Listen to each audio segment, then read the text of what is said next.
Viewers, এই মুহূর্তে আমি রয়েছি বরিশাল গৌরনদীর একটি এলাকাতে। এখানে বরিশাল আসার পথে আমাদের বাসের এসি হঠাৎ করে নষ্ট হয়ে যায়।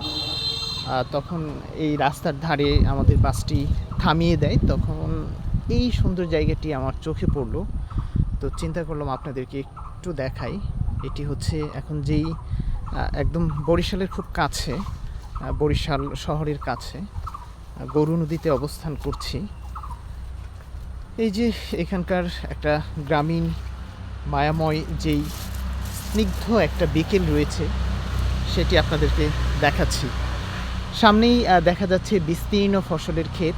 ফসলের ক্ষেতের ওই পারে দেখা যাচ্ছে কিছু কিছু বাড়ি, আর প্রত্যেকটি বাড়ি দেখা যাচ্ছে সবুজ গাছগাছালিতে আচ্ছাদিত।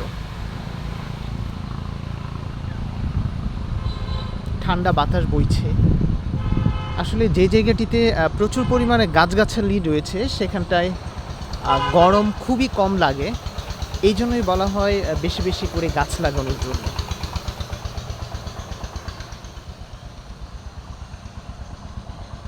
দেখুন, পুরো জায়গাটি একদম সবুজ চত্বরে ঘেরা।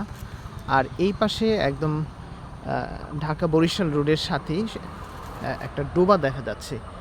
এই ডোবাটিতে দেখা যাচ্ছে প্রচুর কচুরিপানায় ভরপুর এটি। এই যে দেখুন, পানিগুলো একদম পচা মনে হচ্ছে। আর ডোবার পাশে এই যে বড় বড় গাছ রয়েছে, বিশাল বিশাল গাছ দেখা যাচ্ছে। আসলে বরিশাল শহরের একদম সাথেই হচ্ছে এই গৌরনদী উপজেলা। এটি বরিশালের একটি গুরুত্বপূর্ণ উপজেলা, এবং বলা যায় বরিশালে যতগুলো উপজেলা রয়েছে তার মধ্যে অন্যতম সুন্দর একটি উপজেলা হচ্ছে এই গৌরনদী। এখানকার প্রকৃতি, পরিবেশ সব কিছুই হচ্ছে একদম সবুজের মায়ায় ঘেরা।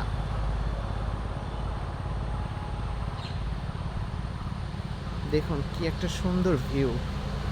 একদম চারপাশে যত দূর দেখা যাচ্ছে শুধু সবুজ আর সবুজ, সব সবুজ গাছগাছালি।